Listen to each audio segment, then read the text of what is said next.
जेकेएलएम ने आज तक गवर्नर हाउस का घेराव क्यों नहीं किया? क्योंकि आप इंटरनेशनल यात्रा भी करते हैं, हाल फिलहाल ऑस्ट्रेलिया से आए थे, हमारी शुभकामनाएं आपको, राज्य के मुद्दों को लेकर जाते हैं, तो लगता है कि आप शायद राज्य में नहीं थे। जयराम से मेरी बराबर बात होती रहती, मेरे पीछे ही बैठते हैं। नहीं, ये सवाल मेरे और मैं इनको कभी कभी देखूं नहीं, तब भी बोलते हैं दादा जवाहर। जो कुछ भी कैमरे के सामने दिखता है, सोशल मीडिया पर एक लड़ाई दिखती है, तो आपने कहा बराबर बात होती है, फिर चुनाव के दौरान भी आप लोगों में बातचीत होती है?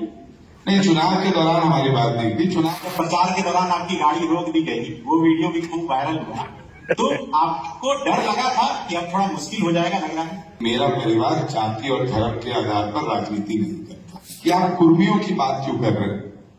तो जयराम माथुर जी ने बोला कि संविधान ने हमें वो अधिकार दिया, तो मेरा भी एक बड़े भाई होने के नाते छोटे भाई को सुझाव होगा। अगर डुमरी की बात करें तो डुमरी में 70 पंचायत में विजिट की। देखिए, मेरी जो ताकत थी वो मेरा भाषण था, मेरी ताकत थी जनता के साथ मेरा कनेक्शन था। हम जहां जहां गए वहां वोट बढ़ा। अभी आपने देखा हम घाटशिला के चुनाव गए, 4-3 हजार वोट बढ़ा के। तो मेरी जो ताकत थी कि मेरा अपीयरेंस था, अगर हम बेरमो विधानसभा में अपीयरेंस हो जाते तो निसंदेह अनूप जी को भी हम जोरदार वोट टक्कर देते। मतलब समय कम देखा, समय नहीं, हम गए ही नहीं, क्योंकि जो हमारी टीम काम कर रही थी, आप देख सकते हैं कि कितना बाकी के पास क्या साधन था, संसाधन था। जयराम जी, आप डुमरी में भी जो चुनाव जीते, आप कितना का अंतर रहा है? डुमरी में लगभग 10,000। देखिए, डुमरी 10,000 का अंतर रहा है, तो आप इसको समझिए। बात जयराम महतो को लेकर के जो पूरे राज्य में जिस तरीके से हवा चल रही थी मीडिया में, हम लोगों पे तो आरोप भी लगता है कि भाई तुम लोग बहुत ज्यादा चला रहे थे झूठ मूठ का, जबकि हम लोग बोल रहे थे, हम लोग महसूस कर रहे थे कि आम लोगों की झूठ नहीं, आपने तो सच चलाया। आप संजय जी, आपने सच चलाया। भारत की राजनीति में एक न्यू जनरेशन अंडर 30 पहली बार राजनीति में, और 7% वोट, ये हिंदुस्तान की राजनीति में नहीं हुआ। चलिए, इसके लिए बधाई। आपने तो सही नहीं चलाया। राजेश कश्यप इसी से जुड़ा हुआ प्रसाद जी, हमसे कितने काबिल व्यक्ति बिहार में, हमसे कई गुना काबिल व्यक्ति बिहार में, लेकिन क्या चुनाव की परिस्थिति रही? तो आपने तो सही नहीं चलाया कि पूरे हिंदुस्तान के इतिहास में एक नया लड़का, एक अदना सा लड़का, जिसकी कोई राजनीतिक पहचान नहीं, कोई राजनीतिक छाप नहीं, कोई साधन नहीं, कोई संसाधन नहीं, और 30 साल से काम न्यू पॉलिटिक्स। क्योंकि आप अगर बाकी की बात करेंगे तो वो सेकंड टर्म होते हैं, अगर आप अखिलेश जी की बात करेंगे तो उनके पिताजी राजनीति में थे, अगर आप तेजस्वी की बात करेंगे तो उनके पिताजी राजनीति में, अगर आप हेमंत जी की बात करेंगे तो उनके पिताजी राजनीति में थे। जयराम महतो न्यू कमर। उस साल आपने सही नहीं चलाया, कोई गलत नहीं। सवाल अब अनूप जी से। अनूप जी, आप पिताजी वहां से जीतते रहे, आप पहले भी जीते हैं।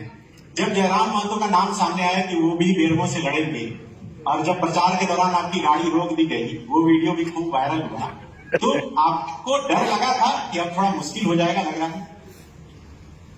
देखिए, सबसे पहले संजय जी, आपको ये समझना होगा कि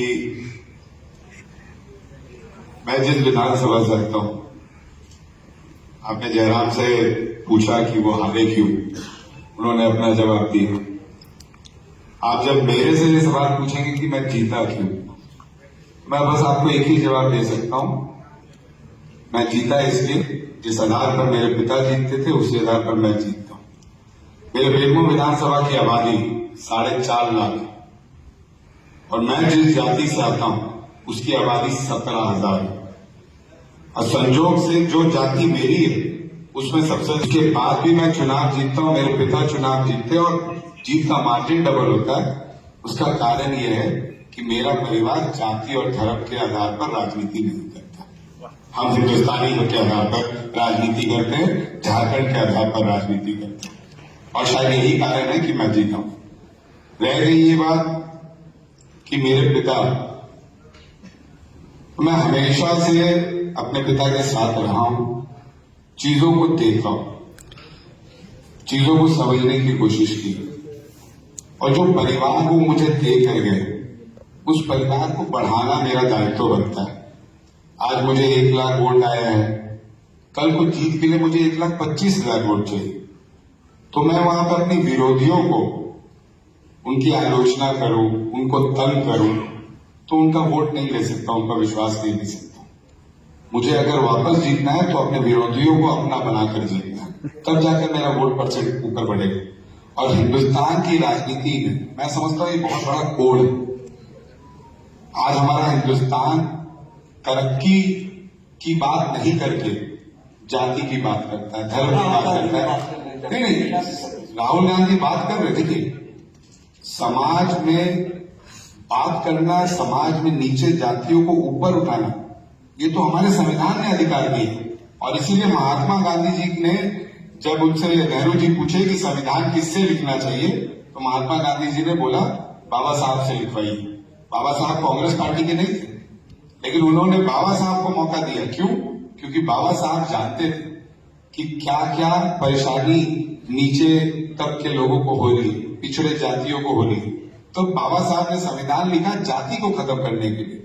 आज आप बता दें, आज तो बाबा साहब को सामने रख के लोगों ने अपनी पॉलिटिकल पार्टी बना दी। और यही कारण है, मैं फिर से बोल, जब तक हम जाति के आधार पर लड़ते रहेंगे, जाति को आरक्षण देना राजनेता का, पॉलिटिकल पार्टी का दायित्व होता है।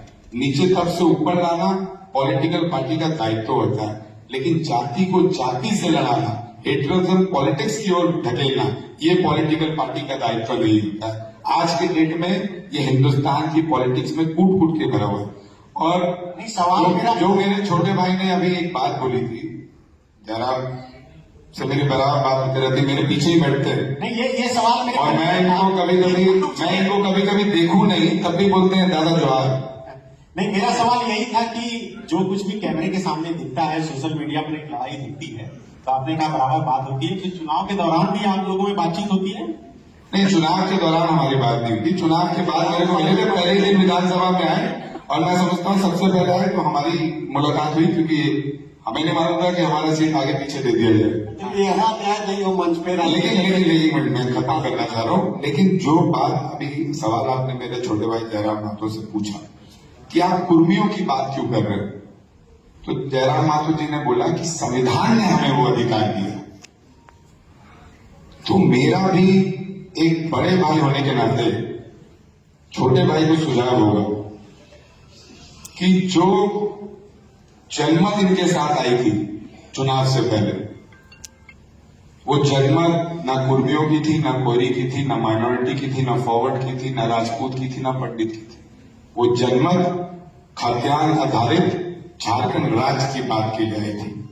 और इसीलिए उस समय के बाद और अभी तक आज जो ये सवाल आप जयराम माथुर से पूछ रहे, ये कहीं ना कहीं सवाल पर चिन्ह खड़ा होता है कि आखिर जयराम माथुर से आप कुर्मी की बात क्यों कर रहे हैं? आपको जयराम माथुर से बात करनी चाहिए थी तो झारखंडियों की बात करनी चाहिए थी, खतियानों की बात करनी चाहिए थी, झारखंड राज्य में रहने वाले लोगों की बात करनी। तो जयराम भाई ने बोला कि संविधान ने हमें वो अधिकार दिया। इतना मंजे हुए नहीं, आपने तो कुल मिला के बोल रहे थे ये कुर्मी नहीं, जयराम आलोक जी बोलना चाह रहे हैं कि जयराम जी अब 1932 पर क्यों नहीं बात कर रहे हैं? जवाब दे दीजिए आप। बात तो करी ना, जब विधानसभा का पहला बजट सत्र था, उसमें जो अंतिम दिन गैर सरकारी संकल्प था, उसमें तो हमने खतियान के आधार पर 1932 की खतियान के आधार पर स्थानीय नीति लागू करने की बात को कहा। मंत्री दीपक बिरवा शायद नहीं मैं था वहां पर, भाई ने कहा, लेकिन मैं तो एक ही चीज पूछता हूँ कि जेकेएलएम ने आज तक गवर्नर हाउस का घेराव क्यों नहीं किया? किए थे। अगर आपने 1932 का विधेयक केंद्र सरकार को नहीं भेजा, ओबीसी का आरक्षण 27% हमने पारित करके भेजा, आपने नहीं भेजा गवर्नर हाउस को। गवर्नर हाउस का घेराव जेकेएलएम ने क्यों नहीं किया कि आज जाकर दिल्ली लगे? आप उस समय शायद किसी कार्यक्रम के लिए, चूंकि आप इंटरनेशनल यात्रा भी करते हैं, हम फिलहाल ऑस्ट्रेलिया से आए थे, हमारी शुभकामनाएं आपको, राज्य के मुद्दों को लेकर जाते हैं, तो लगता है कि आप शायद राज्य में नहीं थे। हमारी टीम संथाल परगना के दुमका से पैदल होते हुए आई थी। वो जहां से पैदल होकर आई, वहां से नए नए लोग जुड़ते गए, और राजभवन के सामने हमारा एक दिवसीय कार्यक्रम था। ये आपकी मीडिया ने भी कैप्चर किया होगा, राज्य की जनता को ही मालूम था, लेकिन शायद चूंकि हर किसी की व्यस्तता होती है, अनुप उस समय राज्य में नहीं होंगे या फिर किसी अपने व्यस्त कार्यक्रम में व्यस्त होंगे।